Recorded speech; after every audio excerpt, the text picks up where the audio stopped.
Israel imeanzisha mashambulizi zaidi ya anga dhidi ya Iran. Milipuko mikubwa imeripotiwa katika mji mkuu wa Tehran. Vyombo vya habari vya Iran vimechapisha taarifa ya jeshi la walinzi wa mapinduzi ya Kiislamu ya Iran kuthibitisha kwamba Ali Mohammed Naini, msemaji wa kundi hilo, ameuawa katika mashambulizi. Naini alishikilia nyadhifa mbalimbali za juu kabla ya kuwa msemaji wa kundi hilo. Israel inasema pia imemuua mkuu wa kijasusi wa wanamgambo wa Basij wa Iran ambao ni sehemu ya kikosi chenye nguvu cha IRGC. Maafisa wa Israel wanasema Ismail Ahmadi alifariki katika shambulizi la angani siku ya Jumatatu ambalo pia lilimuua kamanda wa kikosi hicho Gholamreza Soleimani. Lakini bado Iran haijathibitisha madai hayo. Hizi hapa ni picha za kundi la waokoaji likitafuta baadhi ya watu baada ya shambulio la angani mjini Tehran usiku kucha. Jeshi la Israel limesema lilikuwa linalenga miundombinu ya serikali. Iran inasisitiza kuwa inaendelea kutengeneza makombora licha ya mashambulizi ya mabomu yanayoendelea.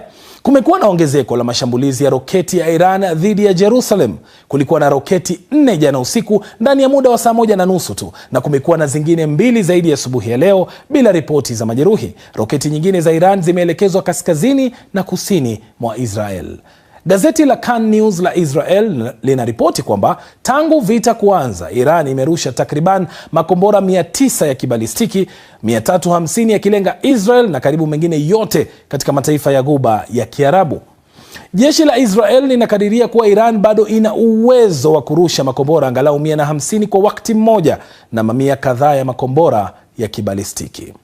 Sasa wakati haya yakiendelea, bei ya mafuta imepanda kwa kasi tangu Iran ilipoanza kujibu mashambulizi ya Israel na Marekani kwa kujaribu kufunga njia bahari ya Hormuz yenye shughuli nyingi zaidi ya usafirishaji wa mafuta duniani.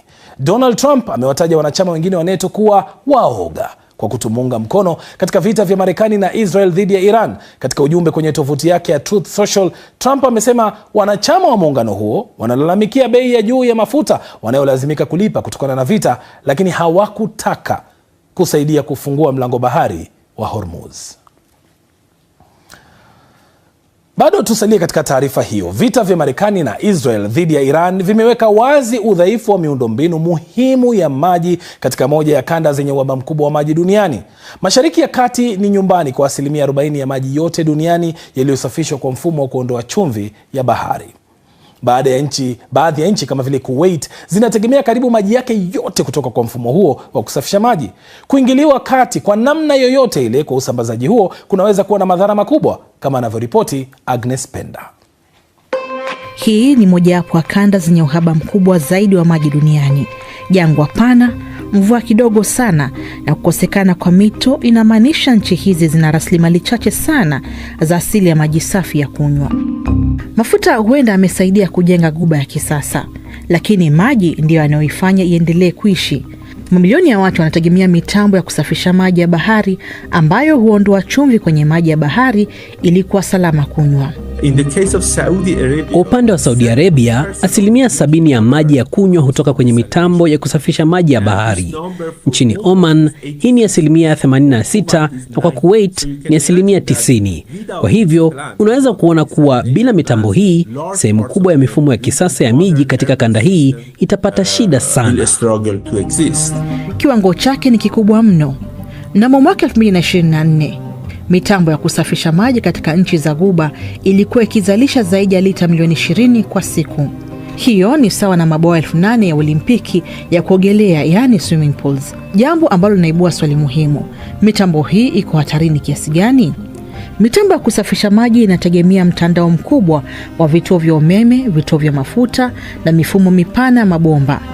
Ikiwa mfumo utafeli, maji yanakatika. Nchi nyingi za Ghuba huweka akiba ya kimkakati ya maji, lakini wataalamu wanasema akiba hizi kwa kawaida hudumu kwa kati ya siku chache tu na wiki moja hivi. Ikiwa mitambo hii itapingwa na kushindwa kufanya kazi, ni wazi kuwa mfumo wa kusafisha maji utaanza kufeli. Na mfumo huo unapofeli, hiyo itasababisha hatari za kiafya kwa umma mara moja. Na kukarabati mitambo mikubwa ya kusafisha maji si kazi ya haraka.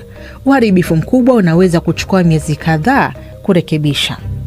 Majengo marefu ya miji kama Dubai, Doha na Kuwait yanategemea mfumo huu. Lakini bila mbadala wa haraka, kanda hii inakabiliwa na changamoto ya muda mrefu ya kutafuta njia za kupata maji kando na mfumo wa kusafisha maji ya bahari. Na sasa ili kufahamu zaidi tuungane na mtaalamu wa masuala ya uchumi Odhiambo Ramogi hapa katika studio zetu ili kujua athari ya vita hivi na matukio haya hususan katika mataifa yetu ya Afrika Mashariki. Ramogi, bei ya mafuta imeanza kupanda katika maeneo mbalimbali duniani.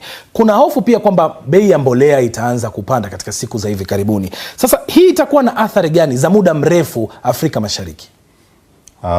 Tunatarajia kwamba bei ya mafuta ikishapanda, inflation ama bei ya bidhaa generally itapanda pia katika mataifa ya Afrika Mashariki.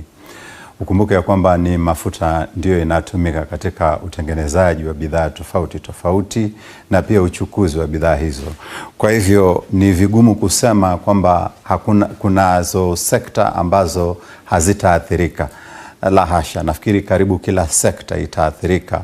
Ulivyosema, ukulima itaathirika, tourism itaathirika na pia viwanda itaathirika.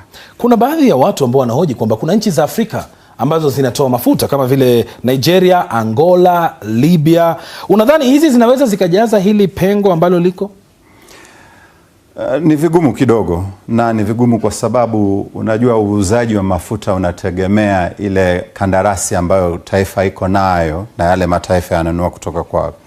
Ukumbuke ya kwamba mafuta yanayotumika Afrika ya Mashariki ni kama barrels 300 hivi. Kenya ndio ilikuwa kubwa, inatumia pipa 1120 na Tanzania inatumia 1083. Sasa ukiongeza pamoja na Uganda, Rwanda, South Sudan inakuja kitu 1300.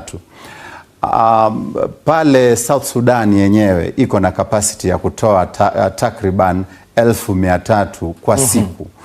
Lakini ile vita waliokuwa nayo ikaiathiri. Kwa hivyo sasa inatoka kama pipa 1060 pekee. Sasa hii pipa 1060 wao wanatumia 12, wanauza zilizosalia na wanaziuza kwa mataifa ambao wako nayo na kandarasi. Sasa kama taifa ambao iko na kandarasi na South Sudan na tayari imekosa mafuta inayotoka Uarabuni, alafu sasa wanyimwe hata wapewe Kenya, of course watazusha. Kwa hivyo inaweza kuwa vigumu kwa mataifa hiyo kutupa mafuta ambao wako na kandarasi nayo na wengine. Sasa mataifa ya Afrika Mashariki, Kenya, Tanzania, Uganda, Rwanda, Burundi, Jamhuri ya Kidemokrasia ya Kongo, Sudan Kusini, wanapaswa kufanya nini ili kuhakikisha kwamba pengo hili linazibwa na wanalinda raia wao? Kuna vitu vitatu. Kwanza, infrastructure. Kama tungekuwa tuko na ile lapset ilikuwa ishajengwa ambapo kuna bomba linalotoka South Sudan kuja Kenya. Ile mafuta ya South Sudan tungekuwa sasa tunayo na sisi ndio tungekuwa tuko nayo kandarasi. Kwa hivyo infrastructure ni kitu cha kwanza ambayo lazima tutilie maanani kuhakikisha kwamba yale mataifa ambayo ni majirani wako na mafuta, basi tuweke infrastructure ili ile mafuta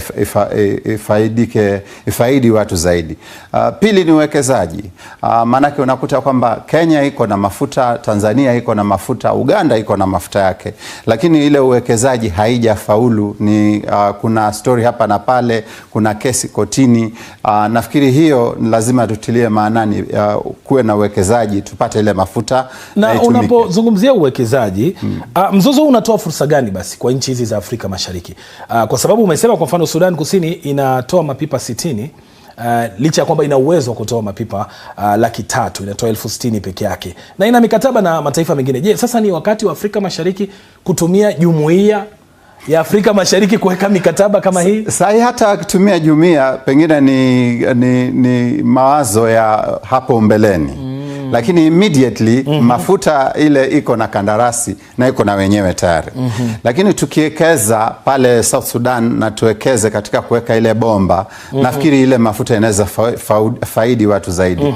Ukumbuke Kenya tumekuwa tukiongelea kutengeneza kiwanda cha kutengeneza fertilizer. Na hii kiwanja cha kutengeneza fertilizer tumeongelea miaka 10 na hatuna viwanda vya kutengeneza fertilizer. Tungekuwa navyo sasa, nafikiri tungekuwa tuko na hatua mbele. Kwa hivyo uwekezaji bado ndio. Kwa kifupi, watu binafsi kama mimi na wewe tufanyeje na mifuko yetu? Kama walipwa na dola, mbaweka hiyo dola, usitumie ovyo ovyo. kama walipwa na hizi pesa zetu za kawaida.